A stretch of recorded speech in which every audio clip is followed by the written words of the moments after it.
dan nerima duit, saya minta dipecat dari perusahaannya. Tegas ya Pak. Itulah pemimpin, itulah raja, itulah ratu. Kalau politisi enggak, tergantung netizen kesini kesini. Kalau saya enggak, ditentang sama netizen silahkan. Tapi gagasan saya akan saya yakinkan bahwa besok gagasan yang benar. Itu pemimpin. Pajak harus diatur distribusinya. Saya sudah minta kepala Bapeda coba keluarin data desa-desa yang dekat pabrik. Kenapa? 2026 akan menjadi prioritas kerja gubernur. Kenapa? Gak mau saya. Di pabrik itu bayar pajak setiap tahun triliunan, ratusan miliar. Tapi desa tempat pabrik itu tidak ada air bersih, rakyatnya miskin, tidak sekolah, rumahnya kumuh. Pertanyaannya, duit pajaknya kemana?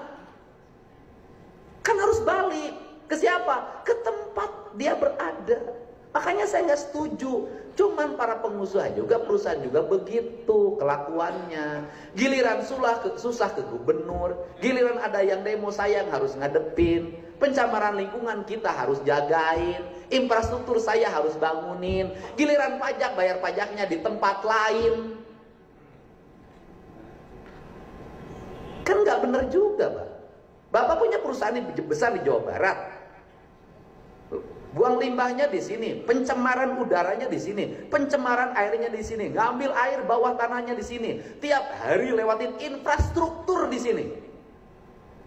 Tapi kantor pusatnya di tempat lain, bayar pajaknya di kantor pusat, bagi hasil pajaknya di kantor pusat. Enak yang punya kantor pusat, tidak kebagian apa-apa, tidur aja duitnya triliunan. Kami ini babak belur.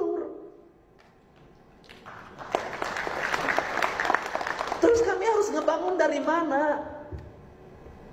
Saya harus ngebangun dari mana, saya tanya. Kan kami harus bangun infrastruktur jalannya. Kami harus basah jaringan listriknya. Kami harus jagain warga untuk jagain industri agar tenang. Kami mau dapat duit dari mana? Kalau yang menikmati duit dari perusahaan itu adalah di tempat lain.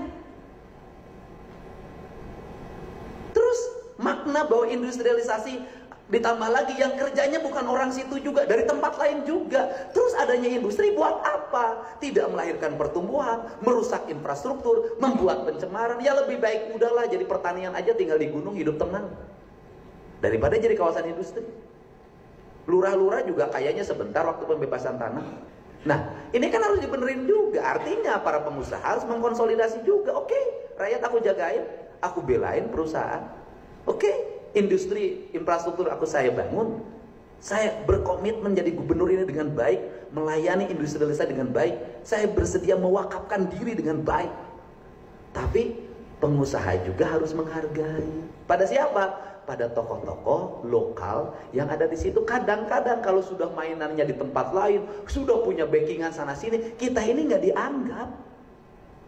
Mereka ini datang kapan? Pada waktu peresmian. Mereka itu datang kapan? Pada waktu gunting pita. Ada problem kita yang ngadepin. Tapi badan ibu digini-gini sama mereka, bukan sama kita. Kadang-kadang kan itu problem industri. Karena saya ini orang yang ingin meluruskan semuanya. Rakyat harus benerin, aparat desa harus benerin, kecamatan harus benerin, bupati gubernur harus bener. Tapi perusahaan juga harus bener. Contoh, ini Pemprov udah bener nih, nyari kerja kita terbuka dong, nyari gawe, nggak usah ngantri-ngantri, nggak usah lagi orang bawa map, demo-demo di pabrik.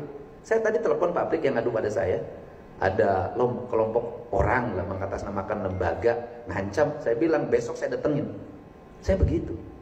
Tapi perusahaan juga benerin dong manajemen HRD dan lingkungannya, jangan ikut calon tenaga kerja.